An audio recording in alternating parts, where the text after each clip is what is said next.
Bonjour tout le monde, nous sommes le lundi 21 novembre 2022. J'enregistre cette émission le matin, le Bitcoin est légèrement passé sous son niveau de support des 16 000 $. Bon, ça n'a été que temporaire en fait, on peut dire qu'on a rebondi sur ce support, ou peut-être qu'on va rebondir sur ce support. Effectivement, je n'ai pas la réponse de savoir si on va la casser ou non, mais ce qui est sûr c'est qu'en weekly, finalement ça change pas grand chose, que l'on soit sur les 16 000 ou bien les 14 000 ou les 13 000.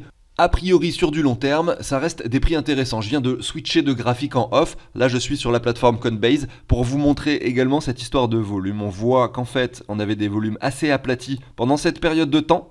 Vous voyez, et que depuis peu, on a un cours qui descend avec des volumes qui montent. Ça, c'est intéressant. Il y a d'autres éléments intéressants en ce moment qui nous laissent penser, pourquoi pas, que le niveau, enfin en tout cas le point bas du Bitcoin pour ce cycle est assez proche. Il faut quand même pas oublier que là, nous avons perdu sur le Bitcoin 77% effectivement au niveau du prix du Bitcoin. Donc moi aujourd'hui, je vais pas être là pour vous dire oui, on va aller plus bas, oui finalement c'est le bottom, oui le Bitcoin va monter. Non, en fait, on va partir du principe qu'on n'en sait rien. On va regarder le prix ici, regardez en 2 heures. On va zoomer, dézoomer pour observer les niveaux de support et de résistance et on va se les mettre comme ça, voilà. Les niveaux de support, les niveaux de résistance sur le court terme, sur le moyen terme. Ça peut vous permettre en fait de prendre des décisions. Alors il peut y avoir plusieurs types de personnes, mais moi je suis pas là pour juger. C'est-à-dire que il peut y avoir des personnes qui en ont marre du marché, qui veulent absolument revendre dans les prochains jours, prochaines semaines, peut-être parce qu'ils ont même besoin de cet argent. À ce moment-là, quels seraient les niveaux de résistance importants où vous pourriez prendre des profits, en sachant qu'il y a un risque que ça ne soit pas atteint, bien entendu, mais malgré tout, quand on voit le graphique actuel, on se dit que voilà, il vaut mieux revendre quand même sur des bougies vertes, et là aujourd'hui c'est pas le cas, on est plutôt sur un marché qui chute. Donc effectivement, il va falloir identifier des niveaux un peu plus élevés pour pouvoir sortir du marché.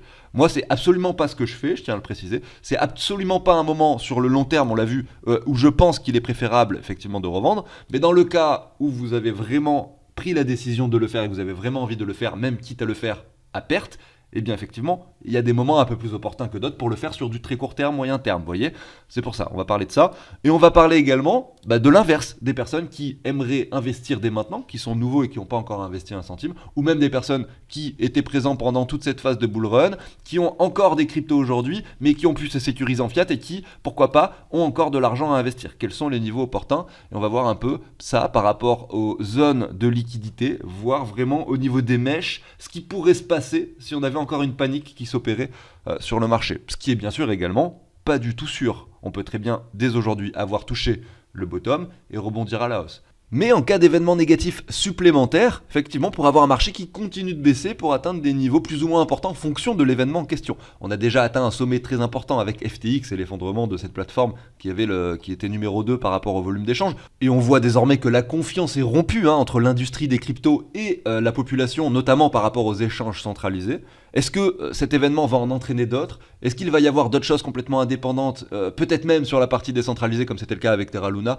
Est-ce qu'il va y avoir d'autres événements comme ça? J'en sais rien. En tout cas, on n'est probablement pas à l'abri de n'importe quel type d'événement. En tout cas, ce qui est sûr, c'est que si jamais les choses se tassent et que finalement tout va bien pendant plusieurs mois, il est possible qu'à un moment donné, quand même, on ait une sorte de rebond qui s'opère, soit jusqu'au niveau des 30 000, peut-être plus haut. Et justement, on va parler un peu de tout ça. Ce qui est sûr, c'est que lorsque vous voulez sortir ou rentrer dans le marché, c'est intéressant de regarder finalement les paires qui correspondent à la plateforme sur laquelle vous achetez. Je vais également expliquer ça dans cette émission pour vous montrer comment je fais moi personnellement mes analyses quand j'investis et comment j'utilise TradingView. Ceci étant dit, je vous passe la petite introduction. N'hésitez pas à vous abonner, à liker si le contenu vous plaît. Moi, je vous dis à tout de suite.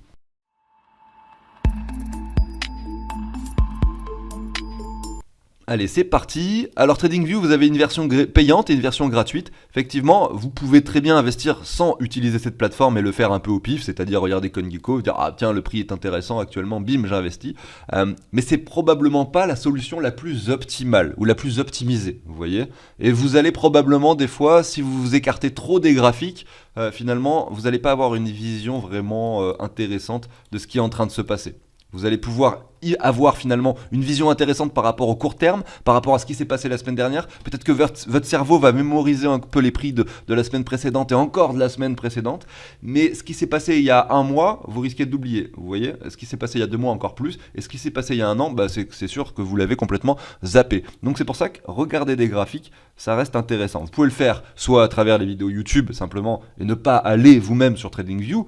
Comme ça, vous avez quand même une idée générale. Mais lorsque vous voulez investir, c'est vrai que regardez finalement les graphiques, la paire qui correspond à la plateforme sur laquelle vous allez investir, c'est intéressant. Vous savez que quand vous êtes sur Binance, sur Coinbase ou sur, j'en sais rien, crypto.com, n'importe quelle autre plateforme d'échange, et que vous voyez que vous allez acheter des cryptos, vous avez des graphiques qui se dessinent. Même sur PancakeSwap d'ailleurs, hein, vous avez des graphiques qui se dessinent devant vous. Mais c'est pas finalement aussi bien et aussi propre que sur TradingView. Vous n'allez pas avoir la même visualisation des choses. Je vous montre un peu à quoi ça ressemble sur PancakeSwap. Donc ici, vous avez le graphique BNB Cake.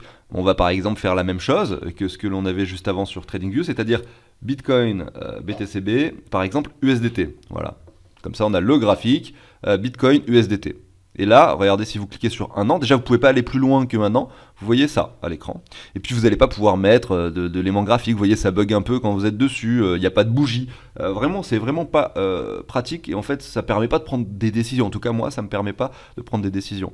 Si vous tradez, admettons, du Bitcoin sur PancakeSwap, en décentralisé, que vous achetez des bitcoins enrobés sur un contrat, sur un smart contract, etc., sur la Binance Smart Chain, bah vous pouvez quand même voir le graphique finalement sur TradingView, parce que vous avez, regardez si je fais BTC T, vous avez ici, voilà, BTCB USDT sur PancakeSwap. Il n'y a pas tout, effectivement, mais vous pouvez voir des graphiques décentralisés sur TradingView, donc c'est intéressant. Et derrière, vous allez avoir pas mal d'avantages à regarder des graphiques comme ça sur TradingView, notamment avec des indicateurs que vous pouvez positionner, des fois très simples comme le Fibo. On voit qu'on a des zones de rechargement entre les 61,8 et les 78,6. Voilà, vous voyez que c'est une zone pertinente pour investir. On est en plein dedans, on est en train de le casser par le bas. Vous pouvez vous mettre des rectangles. Vous voyez, moi j'ai mis ce rectangle vert qui représente une zone de liquidation intéressante, puisque vous voyez que là, c'est les 14 000, c'est ce sommet-là. Si on vient en dessous, bah, probablement qu'on viendra liquider pas mal de personnes qui ont mis des stops par ici. Vous voyez, donc il y a pas mal de choses comme ça, de petites choses intéressantes à compléter avec effectivement des sites qui nous donnent également d'autres informations.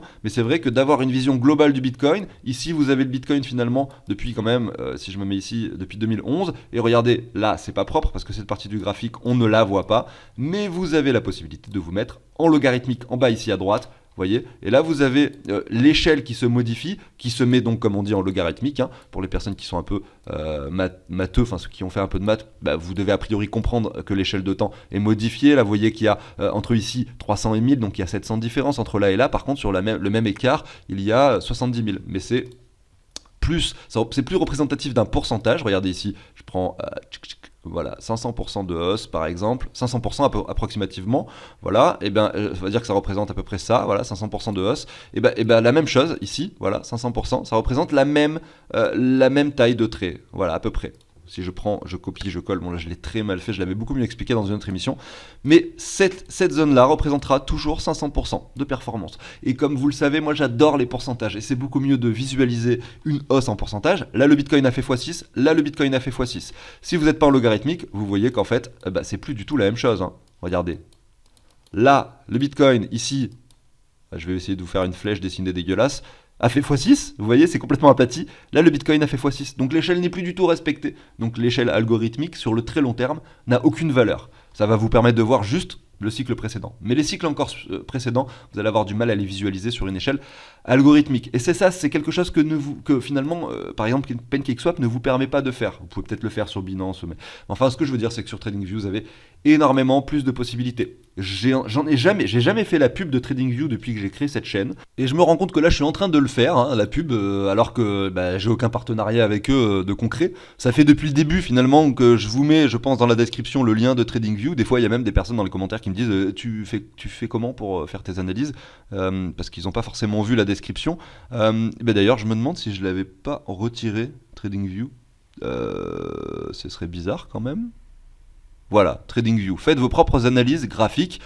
Ici, je mets un lien. Vous pouvez cliquer dessus, vous allez tomber sur TradingView. C'est mon lien d'affiliation. Vous n'êtes pas obligé de l'utiliser. Ce qui est sûr, c'est qu'il va y avoir le Black Friday et que, effectivement, vous allez avoir une promotion jusqu'à 60%. Et moi, j'en profite depuis plusieurs années de ce Black Friday. Vous avez une version gratuite. Je ne suis pas en train d'inciter à acheter. Effectivement, si vous êtes nouveau, si vous-même vous êtes là depuis même plusieurs années, mais que vous n'avez pas la nécessité d'avoir la version premium, vous pouvez déjà faire des analyses sur plein de cryptos. Vous allez juste avoir des listes moins importantes si vous n'avez pas la version premium. premium. Vous allez peut-être avoir que 10 cryptos ici, vous voyez, alors que moi je peux en ajouter plein. Effectivement, vous avez la possibilité d'analyser n'importe quelle paire, Bitcoin, Ethereum, le Dogecoin par rapport au dollar, etc. Vous avez tout en fait sur TradingView, c'est simple. Mais simplement, vous allez avoir des limitations au niveau du nombre de cryptos que vous pouvez ajouter dans une liste, du nombre de listes, du nombre d'indicateurs que vous allez pouvoir mettre à l'écran, etc. Par contre, vous allez quand même pouvoir observer tous les graphiques, même en version gratuite. Donc n'hésitez pas à créer un compte juste pour essayer en version gratuite que vous pouvez utiliser pendant plusieurs mois, plusieurs années même, et vous allez voir, c'est très pratique. Et un jour, peut-être que vous allez sentir et avoir ce besoin de passer en premium.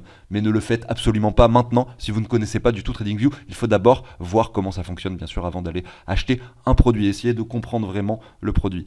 Bref, vous avez le lien dans ma description, n'hésitez pas à aller jeter un œil si ça vous intéresse. Je me permets de le faire, cette publicité. Pourquoi ? Parce que c'est un outil que j'utilise sur ma chaîne depuis 2 ans maintenant, quasiment à chaque émission, et finalement j'en avais jamais vraiment parlé comme je l'ai fait aujourd'hui. Ceci étant dit, on enchaîne directement avec le sujet du jour. Alors déjà, au niveau de la configuration long terme sur le Bitcoin, puisque c'est bien de le faire, vu qu'on a justement cet outil TradingView qui est intéressant et pertinent pour le faire, eh bien on constate que voilà, on a chuté de 77%, on est revenu en dessous des sommets de 2018, aujourd'hui on a des volumes donc qui commencent à être à nouveau croissants, comme je le disais avant l'introduction, avec un cours qui continue de descendre. On va pouvoir se mettre 2 indicateurs, le premier par exemple, le MACD, je vais vous mettre ce truc là que je n'avais pas mis sur la chaîne depuis très longtemps, à tort d'ailleurs, mais bon, vu qu'on est encore en train de chuter, c'est pas très grave, on observe simplement une triple divergence, donc c'est quelque chose d'assez intéressant. Regardez ici, c'est assez propre, on a donc la triple divergence qui, je précise, n'est pas confirmée. On a une triple divergence non confirmée, ça veut dire qu'on peut continuer de chuter, bien sûr, même si elle était confirmée, on pourrait continuer de chuter, mais il y aurait une forte probabilité pour que le marché se retourne, encore plus, ça aurait été un élément supplémentaire qui nous dirait, voilà, peut-être que le marché peut se retourner. Là, on a simplement une chose qui est intéressante, c'est, on voit ici, finalement, quelque chose de croissant au niveau du MACD, ça veut dire qu'on a finalement des points bas qui sont de moins en moins bas, alors que sur le cours, si je reprends exactement ces 3 points bas au niveau du MACD, on a ceci. Et on va s'amuser à le faire un petit peu plus précis, c'est-à-dire que je vais zoomer un peu là-dessus, je vais enlever finalement les clôtures, enfin pardon, les bougies, les mèches, et je vais essayer de tracer cette ligne en rejoignant de façon précise les 2 précédentes. Donc là on a déjà 2 points, ce qui nous permet de tracer une droite, vous voyez, et on voit que le 3e point n'est pas dessus. Je vais enlever les volumes qui me gênent la vue, voilà, et je vais enlever les volumes comme je disais, et je vais enlever, retirer ça, et ce que je vais faire c'est que maintenant je vais repasser en bougie. Alors non, juste avant, je vois que je peux prolonger cette ligne, vous voyez, et on a quelque chose de très propre également, parce qu'en fait on voit qu'il n'y a pas 2 touchettes mais 3 touchettes. On avait touché également ce niveau-là, vous voyez. Donc c'est plutôt intéressant de constater ça. Maintenant je vais retirer du coup les lignes et je vais me remettre en bougie. Et qu'est-ce qu'on observe ? On observe qu'à chaque fois que nous avons clôturé sur cette ligne, nous avions tout de même eu des mèches qui, soit dans ce cas-là, cette ligne était une résistance, effectivement, mais on ne le savait pas encore que c'était une résistance, puisque c'était un niveau jamais atteint par le Bitcoin. Et bien on voit qu'on est venu chercher les 41 000 pour clôturer ici aux 37 000. Là on voit que sur toutes ces mèches, on est venu chercher des niveaux inférieurs pour finalement clôturer pile poil dessus ici en juillet 2021. Là également, finalement en juin 2022, pile poil on vient clôturer dessus en faisant des mèches un petit peu en dessous. Donc si jamais, je dis bien si jamais, il y a un événement à nouveau négatif sur l'industrie des cryptos, ou si jamais une panique nouvelle s'opère sur ce marché, on peut sans problème spéculer sur le fait que peut-être ce niveau pourrait être pertinent, avec pourquoi pas une mèche qui vient un peu en dessous, et voilà une clôture au niveau de cette ligne blanche que j'ai tracée ici, et en plus ça représente le niveau psychologique des 14 000. Si on dézoome, ça représente également la cassure de la neckline de cet énorme W du bear market précédent. Est-ce que ça veut dire qu'on va forcément y aller ? Non, pas du tout. Je dis simplement que si on y va, on a un niveau pertinent pour localiser un achat, vous voyez ? Donc c'est pour ça que le thème de l'émission c'était trouver des niveaux de résistance et de support. Là il y a un fort niveau, un long terme qu'on peut identifier, donc on va se le mettre bien sûr par la suite. Au niveau du MACD, là où je voulais en venir en fait, et j'ai un peu dérivé sur autre chose finalement, c'est que si on vient clôturer au niveau donc du MACD, on vient de clôturer sur une bougie ici de volume un peu plus haute que ce niveau-là, vous voyez, et bien à ce moment-là on aura la confirmation de divergence. Et pour que ça se produise, a priori il faut quand même qu'on ait un Bitcoin qui monte un peu. Mais je pense qu'un Bitcoin qui monte jusqu'aux 20 000 suffirait probablement pour avoir ce genre d'événement se produire. Et ça serait très très bon signe pour le Bitcoin si jamais on avait la confirmation de cette divergence qui date, donc si on reprend le début de la construction de ceci, ici à l'écran, de cette construction sur la MACD, du mois d'avril 2021. Donc on est quand même sur 1 an et demi de consolidation, ou du moins de structure de divergence au niveau de ce graphique MACD. Voilà. Le deuxième élément que je voulais vous montrer, c'était le RSI. On voit que dessus, il n'y a pas de triple divergence. En revanche, ce qui est intéressant de voir, c'est que tout de même, on observe qu'enfin, on a un RSI qui arrête de chuter plus bas, notamment parce qu'on a atteint quand même les 24, donc en dessous de la zone, enfin dans la zone de survente, et que là, on a un cours qui continue de chuter quand même assez puissamment, enfin assez fort, avec un RSI qui n'est même pas en survente. Et c'est assez représentatif de ce que l'on voit également sur le Crypto Fear and Greed. Évidemment, on ne peut pas savoir ce qui va se passer par la suite. Est-ce qu'on va aller venir enfoncer ce niveau-là? Honnêtement, j'y crois pas. Pour que le RSI enfonce finalement le niveau précédent, il faudrait quand même qu'on chute relativement bas. Peut-être aux alentours des 8 ou 5 000, parce qu'on est quand même beaucoup plus haut actuellement, malgré cette énorme bougie rouge. Donc la divergence semble, en tout cas, sur le point de se dessiner. On voit qu'il y en avait une qui avait l'air d'être confirmée ici, mais c'est comme sur les graphiques en fait. Et je l'avais pas forcément remarqué, je vous avais dit, ouais, il y a une divergence confirmée, etc. Et finalement, j'avais pas tort, il y en avait une divergence, c'est-à-dire que regardez, je vous remets un peu le contexte précédent. Ici, on a fait un plus bas que le précédent, mais c'était léger au niveau du cours. On voit que sur le RSI, on était beaucoup plus haut et que derrière, on vient confirmer là. C'est-à-dire qu'on vient casser. Je le dessine très mal, mais vous avez compris l'idée pour ceux qui me suivent quand même depuis un moment. J'avais dit ça, effectivement, c'était vrai, mais on voit que le RSI n'avait pas trop retracé finalement. Est-ce que ça s'apparente pas plus à un V-bottom finalement qu'un joli W divergent, avec un vrai cours qui descend plus bas? Peut-être que j'étais un peu trop optimiste sur la chaîne quand je vous ai dit ça. Et en fait, je l'admets aujourd'hui. J'admets que c'est une erreur de ma part d'avoir été un petit peu trop optimiste. J'avais peut-être trop envie que le bottom soit déjà atteint, parce que j'avais déjà investi peut-être beaucoup d'argent. Aujourd'hui ça descend, j'ai encore du fiat à investir. Si ça descend encore, j'en aurai encore, parce que j'essaye de me sécuriser au maximum. Il y a bien un moment donné où j'en aurai plus, donc faut faire attention quand même et pas être trop optimiste trop rapidement. Malgré tout, c'est vrai que effectivement, si on prend ce RSI, pourquoi j'ai été optimiste? C'est parce qu'on avait cette divergence. Mais pourquoi est-ce que j'aurais dû être plus prudent? Parce que si j'avais mis un Fibo comme ça, bien on aurait observé qu'en fait c'est comme pour lorsque vous mettez un Fibo sur le cours, il n'y a pas de retour dans zone de rechargement, on s'arrêtait juste avant, et donc on pourrait estimer que ça c'est un V-bottom et non pas un joli W structurel avec une belle divergence. Mais là on voit qu'on est plus très loin de la zone de rechargement. Alors si je la monte un petit peu, regardez que je monte, voilà, je vais essayer d'être assez précis, histoire de ne pas vous dire de conneries cette fois-ci. Regardez, si je me mets comme ça et que je mets vraiment sur le point haut et sur le point bas, hop, et que je supprime cette ligne finalement qui me gêne, on observe que le RSI là est en train d'entrer dans la zone de rechargement. On pourrait l'intégrer un peu plus profondément, pourquoi pas avec une purge supplémentaire ou avec un cours qui se stabilise pendant une longue période aux 16 000 $. À ce moment-là, peut-être qu'on aura un RSI qui continue de faire ceci, et vous allez avoir, pourquoi pas, une jolie zone de rechargement qui peut se traduire par une continuation baissière, mais c'est pas le scénario que je privilégie, vous l'avez compris, ou bien pourquoi pas une cassure et une réelle divergence qui se dessinerait ensuite, bien entendu, parce que cette fois-ci ça sera clair et net, et il n'y aura pas de doute possible sur le fait que le niveau actuel est plus bas que le niveau précédent, et donc on aura une divergence beaucoup plus propre. On continue maintenant avec le sujet un petit peu plus précis du jour, à savoir les zones de liquidation, les zones qui pourraient être atteintes effectivement sur le prix du Bitcoin, en tout cas par rapport à ces liquidations, mais il faut savoir qu'elles sont atteintes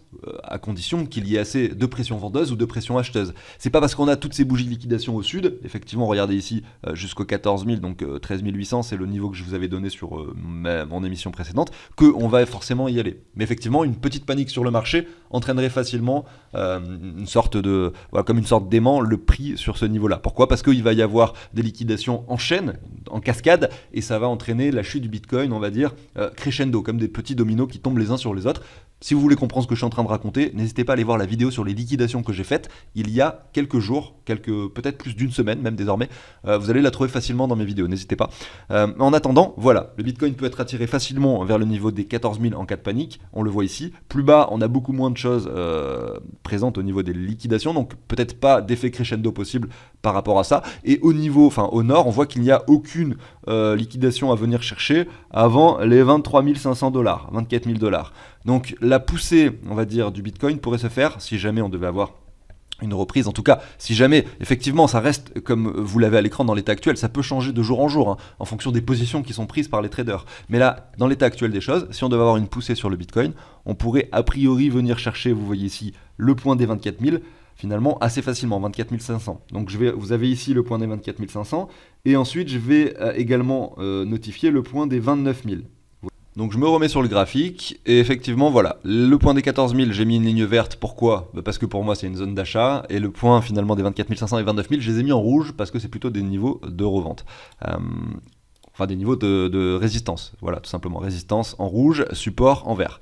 Alors, Ici, on voit que le 14 000, ça correspond pile poil à ce sommet, donc ça c'est très très propre. Et effectivement, on peut imaginer une mèche plus basse, comme je l'ai dit, parce que quand on regarde à nouveau ce graphique, on voit que généralement on est plutôt tenté à aller chercher vraiment toute la liquidation présente, donc on a même les 13 500. Mais pourquoi je le mets à 14 000, ma ligne? Parce que c'est pour moi un niveau sur lequel j'aimerais bien mettre un ordre d'achat. Et donc j'aimerais bien quand même rentrer dans ce marché. Si jamais on a cette purge qui s'opère, je veux pas rater cette opportunité de rentrer dans le marché. Donc peu importe que le Bitcoin aille au 13 500 ou pas, je préfère me sécuriser en étant sûr d'investir effectivement, et c'est pour ça que je mets la ligne sur les 14 000. En réalité, pour être tout à fait honnête avec vous, l'ordre d'achat que j'ai mis, parce que j'en ai déjà mis un sur Binance, se situe aux alentours plutôt des 14 100, même un peu plus que 14 100. Pourquoi ? Parce que c'est pas beaucoup plus au-dessus que 14 000 finalement, et ça me permet de limiter la casse si jamais, parce que des fois ça arrive, si jamais le Bitcoin vient chercher les 14 000, par exemple 50, et derrière il remonte, sans avoir touché ce chiffre psychologique des 14 000, vous voyez, ça c'est quelque chose qui peut arriver. Pourquoi ? Parce qu'en fait il y a énormément de personnes qui vont mettre des ordres d'achat sur les 14 000, pourquoi ? Parce que c'est un chiffre psychologique, et donc forcément, a priori, et d'ailleurs c'est ce que l'on constate quand on regarde le très court terme. Admettons, vous regardez le graphique en 15 minutes, vous pourriez voir une chute comme ça avec une bougie en 15 minutes qui vient chercher les 14 000 par exemple, 100 ou les 14 070, vous voyez. Là, ça déclenche moi mon achat. Derrière, on remonte un peu par exemple à 15 000 et bim, on vient enfoncer les 14 000 pour aller chercher les 13 500. Vous voyez, ça c'est quelque chose de tout à fait réalisable parce que ce niveau de 14 000, il y a des gens qui sont là pour mettre des ordres d'achat comme je le fais. Donc effectivement, si derrière ça va au 13 500, quoi qu'il arrive, vous êtes déclenché. Mais grosso modo, ce que je veux dire, c'est que soit c'est intéressant de mettre un ordre à 14 150, soit c'est intéressant de le mettre vraiment en dessous de 14 000 à 13 600. Mais je pense que c'est con de le mettre, enfin c'est con, je veux dire c'est un peu con de le mettre à 14 000, pourquoi ? Parce qu'il a de fortes chances que la première fois on vienne pas le toucher, et quand on le touche finalement on le casse par le bas, de façon assez puissante. C'est ce qu'on observe à chaque fois en fait, hein. Si vous regardez les graphiques au quotidien, vous pourrez probablement observer la même chose que moi. Donc ça c'était pour la ligne de support, et au niveau des résistances, on observe que la première je l'ai positionnée, vous voyez, sur ce sommet finalement, parce que là j'avais regardé que les liquidations pour pouvoir les positionner simplement, et ensuite je les ai mis sur le cours et on regarde ce que ça donne. Et les 29 000, qu'est-ce qu'on voit ? Là c'est intéressant aussi, on voit qu'il y a plein de mèches qui l'ont touché ce niveau des 29 000, vous voyez, avant qu'on le casse par le bas. Donc effectivement c'est une résistance importante. Pourquoi ? Parce qu'il y a une histoire sur ce prix, une histoire où effectivement des personnes ont soit acheté en masse du Bitcoin, regardez à ces niveaux-là, parce que derrière on voit que c'est monté, soit ici également eu énormément de volume, des personnes qui ont essayé de faire résister le cours pour que ça monte, finalement ça n'a pas marché, c'est allé plus bas, mais dans tous les cas ce qui est sûr c'est qu'il y a eu beaucoup d'échanges, et beaucoup d'échanges ça veut dire que il y a des personnes qui ont acheté du Bitcoin ici aux 29 000 et qui sont bloqués, même entre 29 et 31 000 par exemple, et qui sont bloqués parce que le prix aujourd'hui est aux 16 000, ils ont toujours leur Bitcoin, et ils se disent oh là là mais c'est la panique, mon portefeuille a divisé par deux, etc., il faut absolument que ça remonte aux 30 000, et si ça y remonte, qu'est-ce qu'ils vont faire ? Ils vont vendre, ils vont se dire voilà, je sors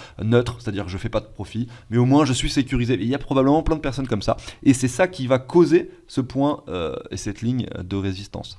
C'est pas juste parce qu'on voit qu'il y a des mèches. Non, en fait, il y a un vrai aspect psychologique derrière, et ça, il faut bien le comprendre, évidemment. Donc là, on a ces niveaux-là qui sont intéressants pour les personnes qui souhaiteraient se sortir du marché. Effectivement, ça paraît un peu haut, les 24 500 par rapport au prix actuel, mais au vu de la chute que l'on a eue précédemment, il faut vraiment pas trop s'inquiéter. En fait, il y a quand même de fortes probabilités pour qu'on y retourne. Est-ce que, par exemple, admettons, je prends l'exemple de quelqu'un qui vraiment n'en peut plus, il veut absolument sortir du marché. C'est comme quand j'achète, j'essaye de me transposer à l'inverse, et je me dirais, voilà, peut-être que pour être sécure et pour en sécuriser, effectivement, ça dépend de si j'ai besoin de cet argent ou pas, évidemment, il y a plein de facteurs à prendre en compte, mais je pense que pour me sécuriser, probablement que je vendrai déjà 30% dès maintenant, même si on est aux 16 000, histoire d'être assez tranquille dans ma tête. Et j'attendrai quand même qu'on remonte aux 24 500, parce qu'on a vu effectivement que c'est un bon niveau pour pouvoir vendre la suite. Mais attention, il faut pas, effectivement c'est là où c'est piégeux, c'est que vous pouvez revendre 30% maintenant de ce que vous avez en crypto par exemple en disant voilà je veux absolument sortir du marché, et là vous voyez une performance sur le Bitcoin d'approximativement 56%, voire peut-être même plus haut, admettons qu'on vienne jusqu'aux 30 000, donc vous voyez une performance de quasiment 75%, donc le Bitcoin qui double sa valeur quasiment en fait, Là vous dites mais non, mais en fait le Bitcoin to the moon, et là vous allez investir les 30% que vous avez revendu ici, vous allez le réinvestir là-haut, et en fait derrière ça va faire ça, et vous allez perdre encore plus d'argent. C'est le cercle vicieux dans lequel il ne faut pas tomber, attention à vous. Alors je le répète, moi, de mon point de vue, c'est complètement insensé, inimaginable par rapport à, en tout cas à mon point de vue, de revendre ces crypto-monnaies maintenant. Malgré tout, j'admets que certains probablement ont la nécessité de le faire ou l'envie finalement pressante de le faire, et j'essaye simplement d'apporter des solutions pour ces personnes, en tout cas des idées pour ces personnes sur la façon dont elles pourraient le faire. Parce que je dirais jamais à quiconque oui c'est absolument maintenant qu'il faut acheter, ou je dirais jamais à quiconque c'est le moment de vendre, parce que effectivement je peux me tromper et je me trompe souvent, donc jamais je n'aurai finalement l'audace ou la prétention de dire quoi que ce soit à quiconque. Il faut bien en être conscient, hein. C'est pas parce que voilà, je fais des analyses, je vous montre des supports, des résistances, mon point de vue du marché, mais ça s'arrête là. Les décisions, c'est vous qui les prenez. La stratégie, je vous conseille de l'écrire sur un papier, de savoir vraiment et d'être précis dans vos idées, bien sûr, pour pouvoir prendre les bonnes décisions. En tout cas, les bonnes décisions à vos yeux. Il n'y aura jamais de décision parfaite. Vous allez vendre le Bitcoin, admettons que dans 4 ans, le Bitcoin soit à 150, 160 000 dollars. Vous allez peut-être l'avoir vendu aux 60 000, finalement, dès qu'on arrive sur un double top. Ici, peut-être à 80 000. Derrière, vous allez manquer toute cette hausse. Mais dans tous les cas, vous allez avoir pris la bonne décision quand même, puisque vous allez être en profit. Donc c'est pour ça que je dis bonne décision. C'est très compliqué de définir ça, bonne et mauvaise décision. Voilà. Maintenant, qu'est-ce qu'on peut faire sur ce graphique? On peut mettre un Fibonacci, on récupère par exemple cette hausse-là, qui représente le crash Covid et le sommet du Bitcoin, donc qui date d'il y a un an à maintenant. Et on regarde le Fibo, on voit que le niveau de Fibo des 78,6, qui est le bas de la zone de rechargement, c'est cette ligne verte, vous voyez? C'était un très bon niveau effectivement pour investir. C'est pour ça que je la mets en vert et que c'était donc un très bon niveau de support. On l'a cassé par le bas aujourd'hui, donc pourquoi pas aller chercher la suivante, tout simplement. Derrière on a les 85,4 qui sont au 13 368. Donc moi ma ligne verte elle est pas mal au 14 000, bon 14 100 on va dire, elle est un peu au-dessus des 85,4. Voilà, donc c'est toujours bien de se mettre un petit peu au-dessus des lignes de Fibo pour être sûr d'investir si jamais effectivement ça s'arrête juste avant. On le sait, c'est souvent ce qui se produit, hein. Derrière on a les 90 de Fibo aux alentours des 10 300, 10 400 dollars. On peut se mettre également un petit peu au-dessus aux alentours des 10 500.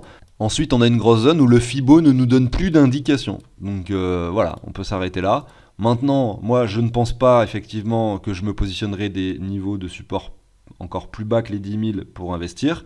Malgré tout, si c'est votre stratégie, vous pourriez le faire, non pas avec le Fibo, en tout cas pas celui-ci, parce que on voit qu'on n'a pas d'éléments qui nous indiquent quoi que ce soit, mais plus par rapport au niveau de clôture. Donc je vais me mettre par exemple en ligne, et je vais essayer d'identifier des niveaux où effectivement on toucherait le plus de points de support ou de résistance possible. Donc je pourrais me mettre une ligne par exemple ici, pourquoi? Parce qu'on voit que là on avait rebondi quand même de nombreuses fois dessus, et que là également Crash Covid nous a fait faire un petit aller-retour en dessous, également ici, vous voyez, donc ça c'est une ligne pertinente. Vous voyez qu'il y a également ce niveau là que je peux positionner, pourquoi? Parce qu'on a ce point là, également là on a jonglé dessus, vous voyez, donc c'est ça un peu le travail qu'il faudrait faire, mais c'est pas, on n'y est pas encore en fait, c'est pas forcément le truc que j'ai envie de faire maintenant. Vous voyez, on a déjà 3 niveaux. Il y en a un qui a déjà été atteint et on en a 2 autres en dessous. Au niveau des points de résistance, on s'est mis 2 niveaux actuellement. On va remettre les mèches. Et effectivement, il y a une autre façon de se mettre ces niveaux. On a donc les 24 500 et les 29 000. Admettons que le bottom était atteint. Je pars de ce principe-là. On voit que le niveau des 29 000 correspond à peu près au 23,6 de Fibo. Vous voyez, donc ça c'est intéressant. Si on descend un peu notre Fibo comme ceci, on peut se dire que finalement les 24 500 pourrait représenter les 23,6 de Fibo si le marché du Bitcoin descendait jusqu'aux 10 000 dollars. Mais bon, là je parle au conditionnel, donc ça n'a pas trop d'intérêt de faire ça. Il faut vraiment plutôt être patient et attendre de voir ce qu'il se passe. On va rester sur une spéculation, en tout cas sur la spéculation du fait que le bottom a déjà été atteint. Et on voit qu'en fait, les 2 lignes qu'on s'est tracées, la première ne représente rien parce qu'elle est finalement trop tôt par rapport au Fibonacci, au niveau qui sont représentés par cet indicateur. Derrière, on a les 29 000 qui représentent bien les 23,6. Et ensuite, voilà, les niveaux vraiment encore plus importants, c'est les 38,2. Je la positionne un peu en dessous et bien sûr, je la mets en rouge. C'est plutôt un niveau de résistance, hein. Et derrière, vous avez les 61,8 ici, et les 78,6 tout simplement. Donc voilà tous les niveaux finalement qui pourraient être atteints petit à petit et par étapes, hein. C'est des niveaux de résistance, donc on peut rebondir à la baisse dessus, voire peut-être même faire quelque chose comme ça, bien sûr. On ne sait pas ce qui se passera. On sait que l'année 2023 risque d'être compliquée de toute façon, mais une performance de 100 ou de 150% sur le Bitcoin après une chute de 77%, c'est tout à fait possible.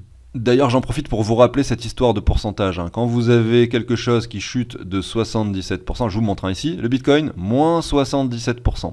Admettons qu'il revienne aux 30 000, bim, plus 100%. Donc simplement pour vous dire que l'échelle, en fait, il faut pas voir les pourcentages de baisse et les pourcentages de hausse de la même façon. Un moins 10% sur le Bitcoin, c'est pas la même chose qu'un plus 10%. Il faut bien en être conscient. Ça ne veut pas dire qu'on revient sur le prix précédent.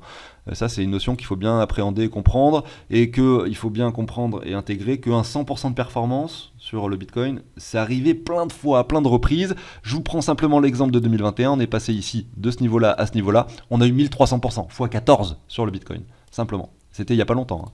Simplement pour vous dire qu'il ne faut pas appréhender les choses de la même façon, bien entendu, et que moins 77%, c'est énorme. C'est une chute énorme dans l'histoire du Bitcoin au niveau des différents cycles. Moins 86, c'est le maximum qu'on ait vu. Là, on est déjà à moins 77, donc on a quand même ce sentiment, cette impression de s'approcher d'un point bas au niveau du Bitcoin. J'avais précisé au début de l'émission que j'allais regarder la paire Bitcoin BUSD sur Binance parce que c'est là-dessus que je le trade. Oui, effectivement, c'est intéressant de le regarder par rapport à la plateforme où vous le tradez. Mais c'est vrai que sur le très long terme et l'analyse qu'on a faite, c'est pas forcément nécessaire, ça va pas changer grand-chose.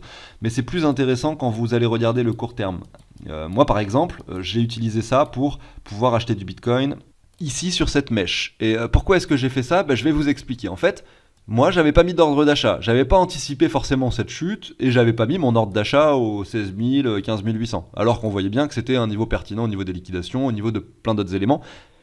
Mais j'avais pas mis mon ordre d'achat. Donc ce que j'ai fait, c'est que j'ai vu cette chute se produire. Ensuite, le Bitcoin est remonté aux 17-18 000. Je me suis dit, ah, ça y est, on a probablement trouvé un point bas parce qu'on a un énorme rebond qui s'opère, ici notamment de 10%. Malgré tout, ça m'embêtait un petit peu d'acheter du Bitcoin à 18 000, sachant que voilà, on venait de purger aux 15 800. Donc c'est quand même l'acheter 10% de plus.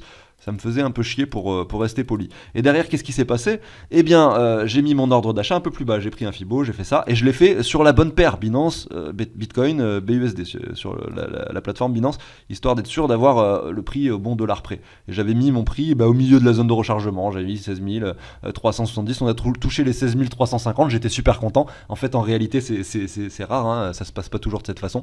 Et on a vu le prix qui est remonté directement aux 17 000 après.